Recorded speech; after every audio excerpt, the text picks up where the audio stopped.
Good afternoon, ladies and gentlemen, and welcome to another episode of the Daily Friend Show. I'm your host, Nicholas Lorimer, today joined by Mr. John Endres, Dr. John Endres. John, how are you doing? Mr. Hello, very well. Thank you. Thanks for inviting me. Very good. Very good to have you with us. And also very good to have with us is Sara Gon. Sara, how are you? Well, I am Ms. Sara Gon. Right, let us get into the news of today. And the weekend, these things move so fast these days that you can't always tell exactly what is going on. But on Friday, we had this sort of shock crisis that looks like the ANC and DA's attempts to negotiate on the budget are about to collapse, and that the ANC is going to walk away and declare that it's going to make some sort of deal with the EFF and all of the potential economic consequences that would have. The rand got a little bit shaky, and investors were all tuttering and worrying about this. Apparently, this came after the ANC said to the DA that you should just vote for the government for the budget without any concessions, which the DA said was basically, in their opinion, calling off the negotiations entirely. However, within, I guess, 24 hours after that, it looks like the ANC reopened negotiations with the DA and said, no, actually talks back on. They sent some sort of document to the DA, and on Sunday, the DA sent back some amendments to that document, but they said that they were pretty happy with it. So according to reporting from News 24 on Business Day, the two main parties, the DA and the ANC, are close to striking a deal on the future of the economy that will involve passing the budget.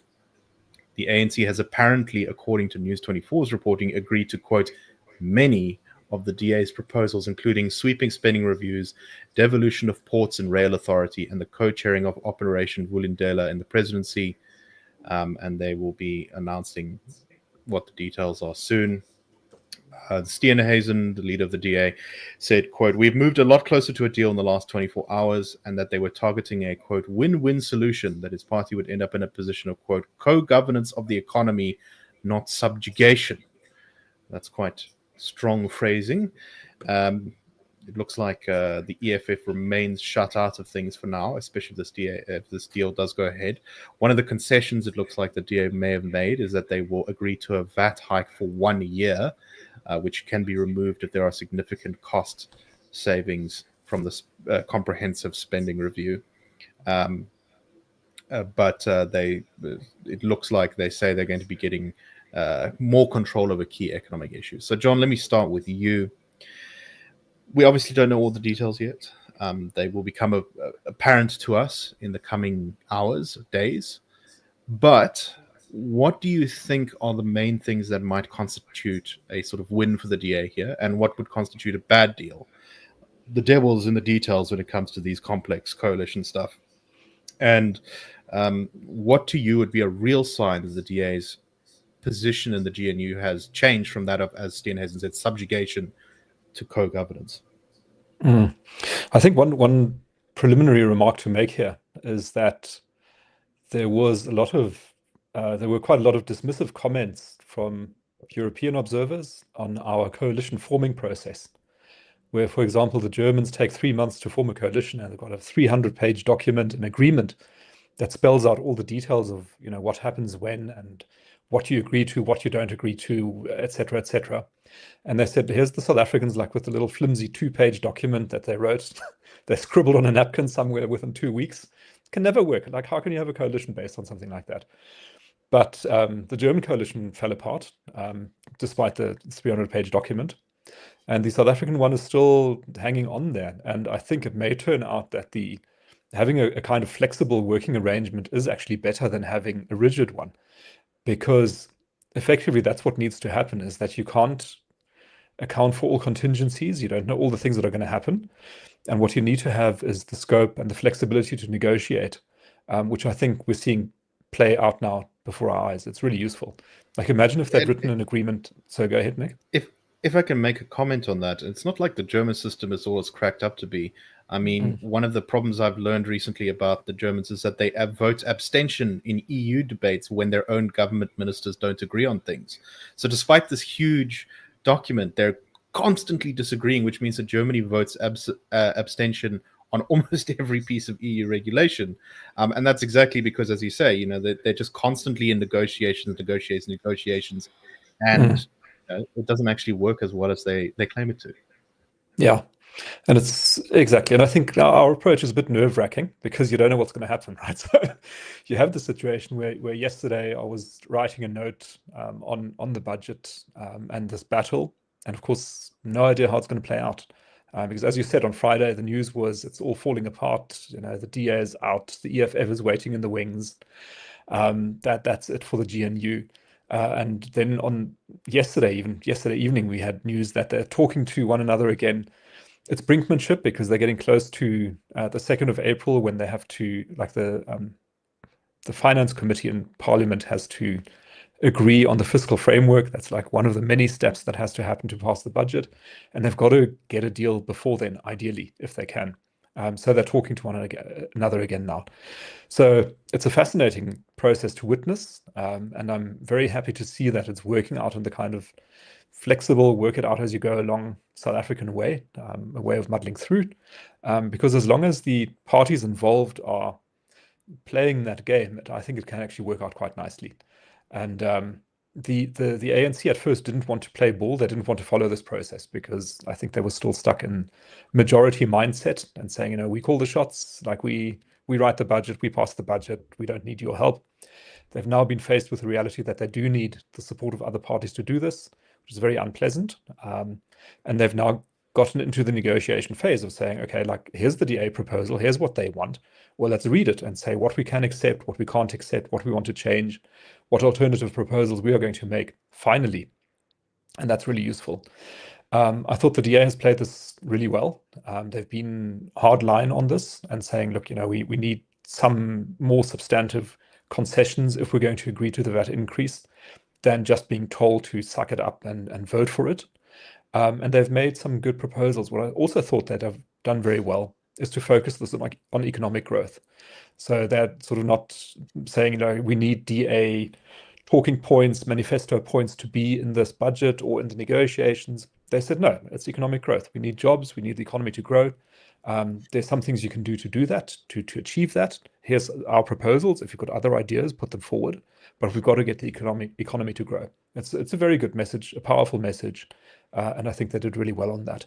In terms of what would constitute a success, I think if the DA is able to assert some of the demands that it had, that will strengthen investor confidence, maybe address some of the more worrying provisions of the Expropriation Act, or at least get the ANC's commitment to look at that. That'll be helpful. The spending review will be helpful. Looking at public procurement processes will be helpful if the DA can make that stick. So they'll probably try to get the ANC to sign some sort of agreement that they commit to doing these things. But I wouldn't necessarily rely on the signature on the paper to make sure that those things happen. But nonetheless, it will improve the DA's situation in the GNU. Nick? Yeah, no, I guess that's the first point, Sara, coming to you, is that, they did sign some documents already with the ANC. And by the DA's telling of it from their perspective, and I think from my perspective too, the ANC didn't honor those commitments that they signed. So, getting them to sign another thing, it's like, well, you commit to a spending review, and then it comes time to the spending review, and suddenly, the committee is a different shape to what you thought it was going to be, and actually the focus is on something different, or the waters get muddied in such a way as to dilute what you're actually trying to do. So, I think that's obviously, this is not the end of the situation. In fact, I saw Justice Malala, I think, wrote an opinion piece recently saying, South Africa can't continue in this, week-to-week crisis mode where everything is constantly being fixed at the last minute. And I actually honestly don't think we have another option on the table. So that's my first question, is just what you think of that. So you're nodding your head there. And the second one is, I wonder why the ANC decided to turn around and say, actually, we are going to make some sort of deal with the DA. Maybe this is all just brinksmanship, out of the deal stuff. You walk away to kind of prove your point. But maybe it's also the fact that they realize that if they bring the EFF into government, it's kind of all going to start falling apart in a big way. The rand is going to tank. the business confidence is going to evaporate like water in the hot desert sand. I don't know. What's your take on those two issues? Mm-hmm. Well, I think that sort of starting with the second first, I think there probably has been, certain Western governments, IMF, World Bank, are all showing a certain level of impatience, as are the ratings agencies. So it's kind of, there's the talk about the extent to which the ANC is mismanaging the economy is not as subtle as it once was. I think that's coming. You've got the fact that the one thing they have to know is that they're probably in hiding to nothing with either the EFF and or MK on board. So whatever legacy they have still actually lies in relationship with the DA rather than anybody else. The fact that they, on the other hand, that they essentially needed the face saver of, yes, you can have your 0.5% for a year, unless and until. I mean, if the government were more mature, adding 0.5% now would be off the table, because it's frankly, if nothing else, it's just it's a pain in the arse. You're doing it really to save an image thing, which really shouldn't shouldn't be necessary at this stage. But I think there's something to be said for us operating by crisis. Crisis puts pressure, and pressure gets things done. It's a bit like, if I was stabbed in the heart by someone, I'd rather have an overworked South African doctor try and repair me quickly than go to Germany, where nobody's ever seen this emergency spirit of the moment stuff. It's a bit like that, and I think we're actually well attuned in a way to governing by the seat of our pants. But I think what's probably the most important is that the DA's got to seem to be not the party that scuppers the GNU, but at the same time keeps a very wary eye on what the government is doing. And because it's now dealing with something that wasn't a piece of legislation signed into power before the election, but something absolutely fundamental in every respect to this government, I think they can afford to be a little dubious and be prepared to show it at the same time as being cooperative and helping to advance things if the space lets them. But they can't let it. They can't let it right. They may seem to sort of pull back the reins quickly if needs be. I want your final thoughts, John. I mean, sort of where to from here. I suspect we're probably going to be having some version of this conversation in 3 weeks anyway, when inevitably the next disagreement arises. But what do you make of what's going on inside the ANC? Because it's kind of, I think it's been a bit of a struggle to define the groups inside the ANC. Right, so there was this temptation, I think, during the early years of Ramaphosa to say that they were pragmatists and RET double down on the NDR faction, and that's not really true, because actually the so-called pragmatists were pretty much on board with the National Democratic Revolution fully. They maybe just disagreed about who should be running it and how fast it should be done. And we seem to be having a similar sort of fight in the ANC now, where there's, ones who want to work with the EFF and MK, and those who want to work with the DA. And I'm not sure if they really have huge ideological differences between them. In fact, I suspect a lot of this is more to do with personalities, which is that, for example, if the ANC starts working with the EFF, then, Fikile Mbalula and Cyril Ramaphosa will almost certainly see their influence in the party diminish, whereas people like Lesufi and Mashatile will get ahead. But I don't know. What do you make of what's going on inside the ANC? The fact that they did decide to take this path and recommit to the GNU, it looks like, barring any last-minute news shenanigans. How do you define the factions inside the ANC? Yeah, so I think that this entire experience highlights the fact that the ANC is facing existential decisions, because it is a party in decline in elections, financially, ideologically, in terms of reputation, credibility, and so on. And it now has to make the right choices, because making the wrong choices becomes very dangerous to the future of the party. And that is what the factions, I think, are slowly beginning to realize. And that process is taking quite a long time, which is why we're seeing a lot of this 2 steps forward, 1 step back, which will continue. So even though we might think that after this budget experience, the ANC has now fully realized that it is dependent on the cooperation of other parties, that the DA is there as a cooperative partner. It can make things work that way, and will now give the DA more influence. That's not what's going to happen. There's going to continue to be this contestation, and the ANC will continue trying to revert to its old ways. But I think bit by bit, these two parties are going to realize that their common benefit outweighs the fights that they keep having.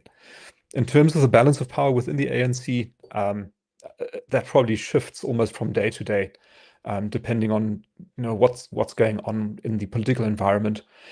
If the ANC and the DA strike a deal now, that should reflect a strengthening of the so-called, as you say, moderates, pragmatists, the ones willing to work with the DA.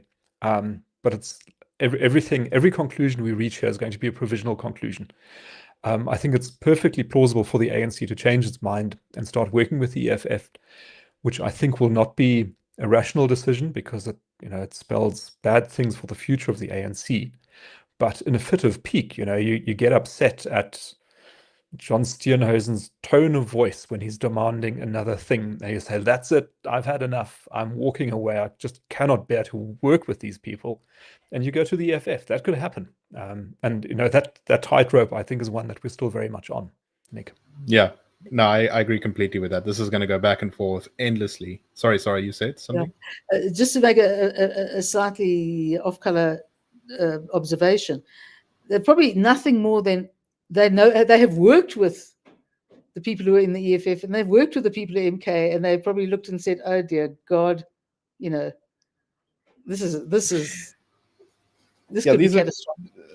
This is a thing I've said over and over again. These guys were MK and the EFF were in the ANC, and now they're not anymore. And there's a reason for that. It may not be an ideological difference that they're like massively opposed in worldviews, but they, for some reason, really can't stand each other for the most part. And maybe they can make a deal to get around that, but it's not so easy. There's a lot of, I think, old grudges to be settled there on a very personal level. But yeah, no, it's just, I agree completely, John, that this is probably going to be a back or forth, and we're going to be having another crisis discussion about this in 3 weeks.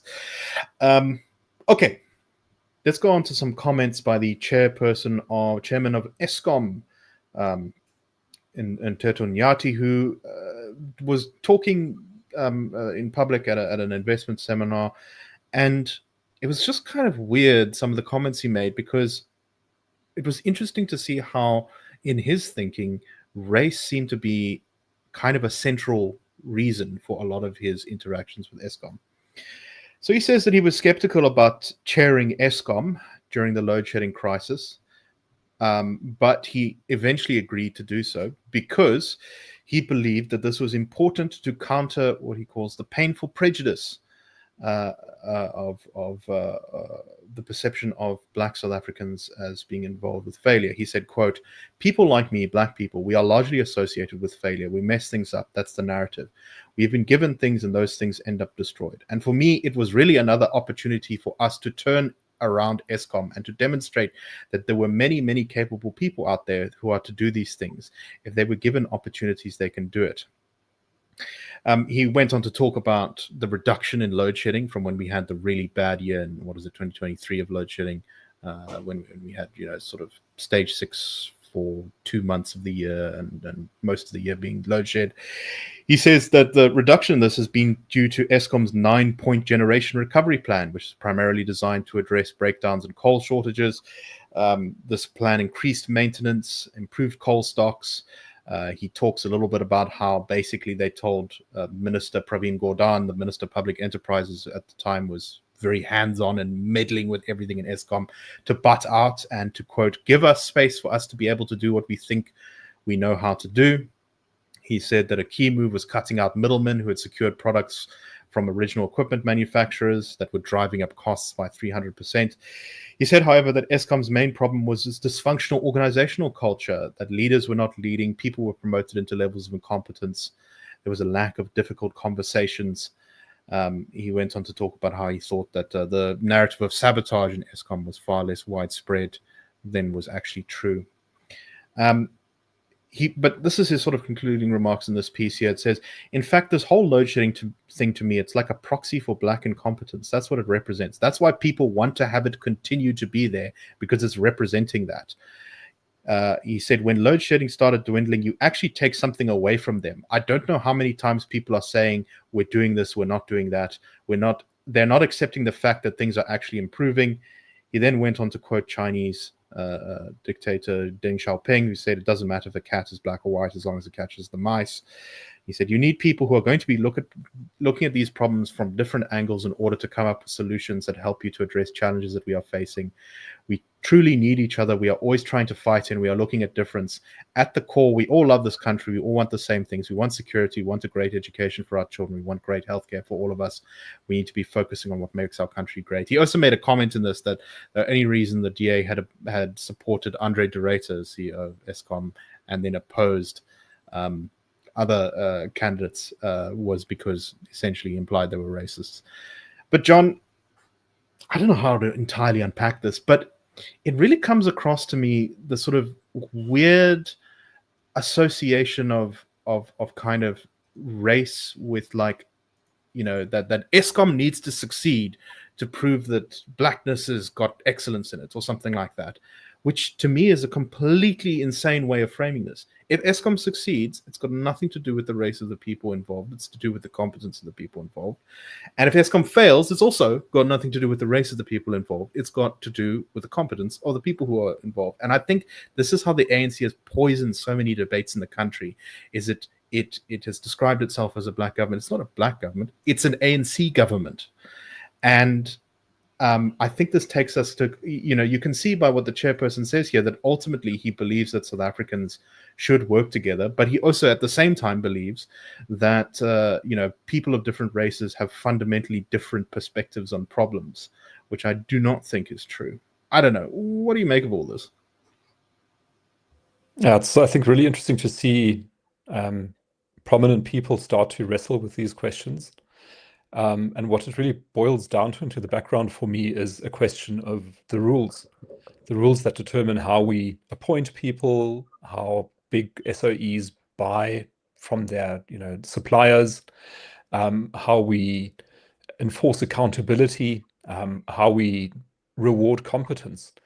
And I think the reflection of much of the failure of much of South Africa and of Eskom as a microcosm is a reflection of bad rules being in place. It's BEE-related rules, it's preferential procurement-related rules, it's impunity-related rules of not prosecuting corruption and crime, of being tolerant and forgiving of incompetence and underperformance. And it's these bad rules that are causing the problems.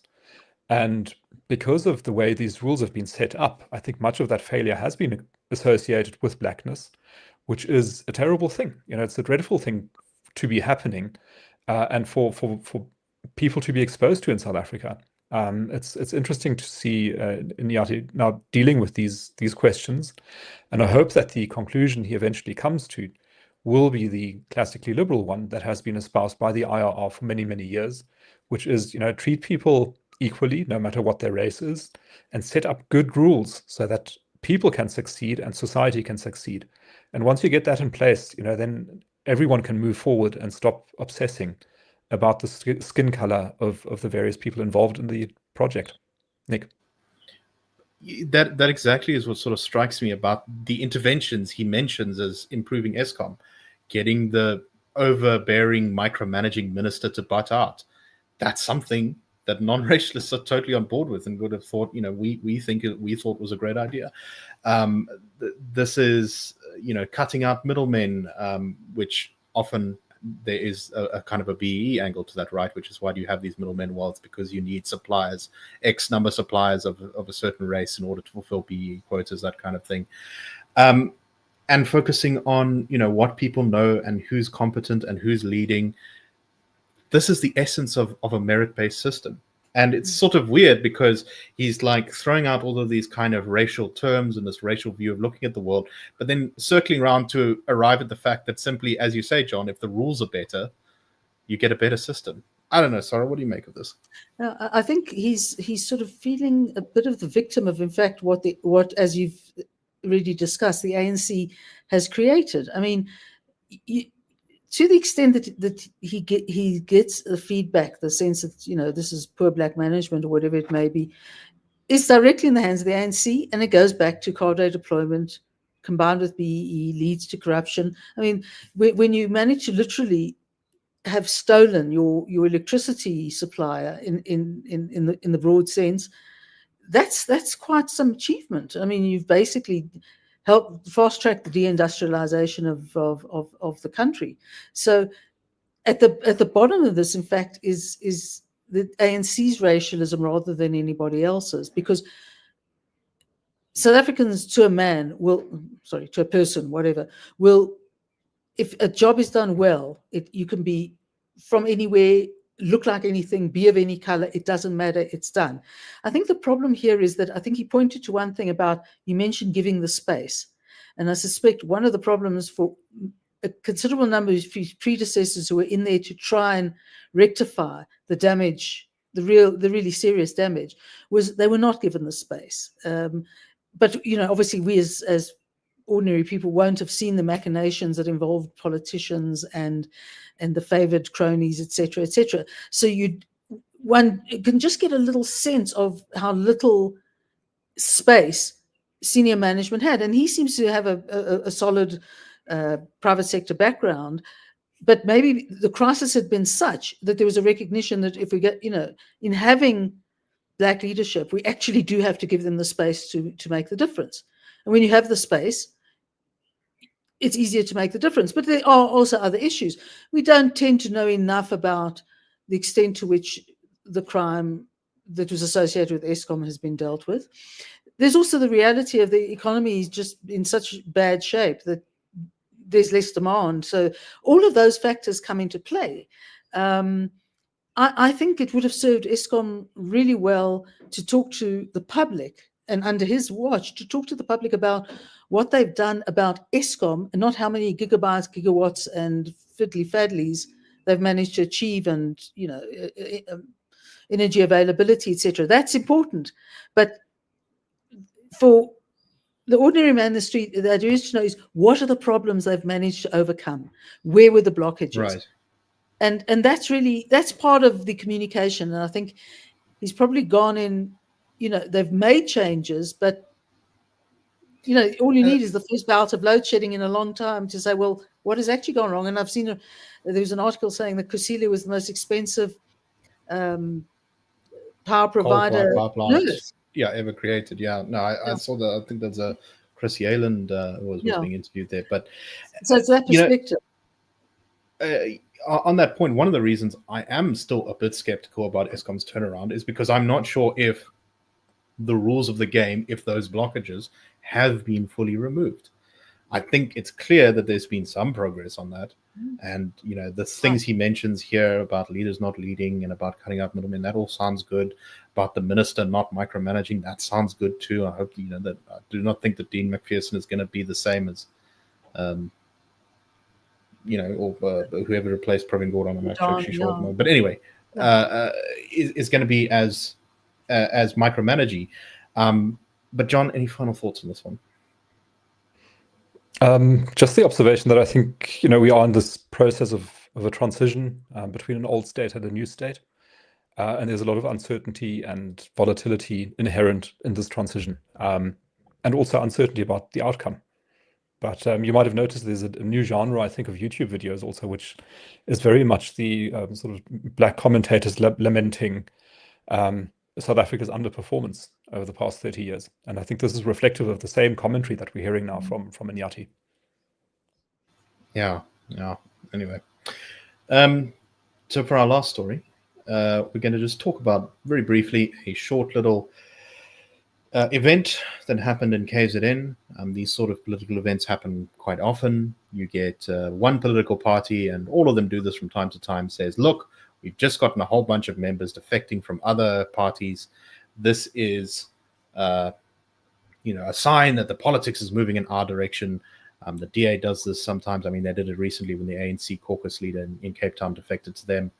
But we had the IFP saying that it was getting 150 new members from various political parties, half of which are coming from the EFF. They also said they were getting a couple of members from the DA, ATM, and ANC. And they said that this is the sort of power that is driving them into the next local government elections, and a sign that the IFP was going to, make a big impact in the next local government elections. Now, these are always just, media stunts. Like, we don't really know who these people were, whether they really were members of other parties, how important they were in said parties, etc., etc. But Sara, I think there are two things that are probably true, and I think this might be a little data point in favor of them. One, that the IFP will probably have an okay or a pretty good 2026 local government elections, and also that the EFF, particularly in KZN, is in very big trouble. What do you make of this? Well, I think I'll tell you what I like about what's happening is it's a bit of a sort of cynical take on it, but it's less to do with what the IFP has to offer in sort of ideological and policy terms than the fact that every month we're getting closer to the next election, and it's really do or die stuff. People are going to lose the best livelihoods they have ever had and probably likely to ever have as a result.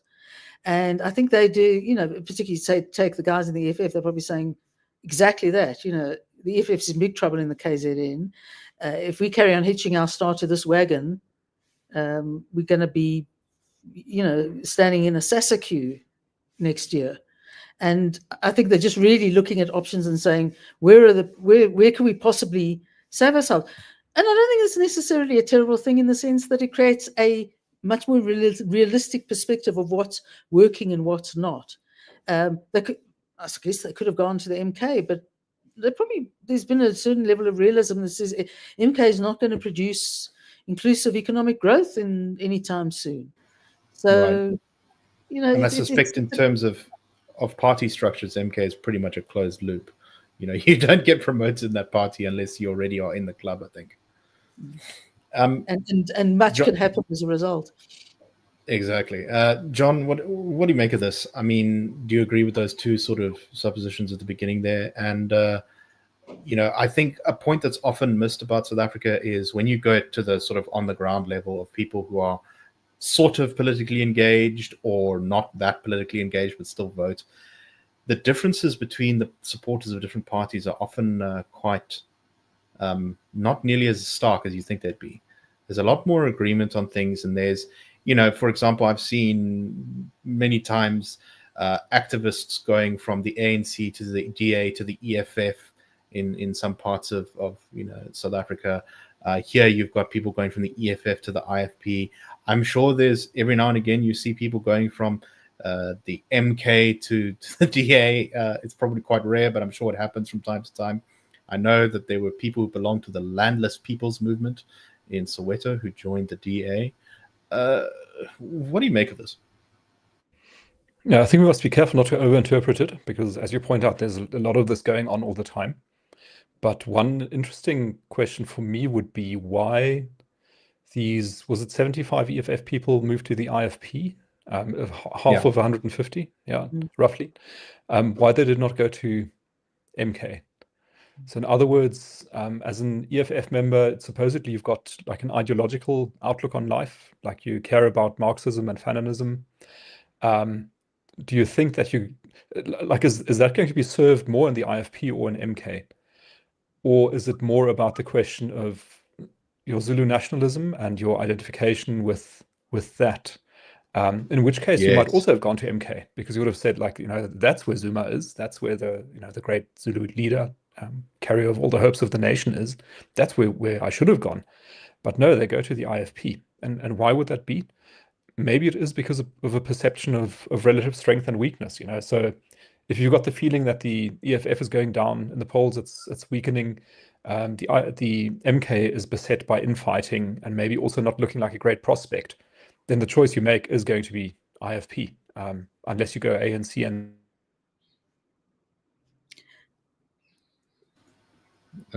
Lost John for a second. I'm sure we'll be back in a second. Can I make I'm a back suggestion? Now. Can I make another suggestion to that? They went to the IFP for exactly those sort of Zulu national reasons, and they didn't go to MK because they've been under Floyd.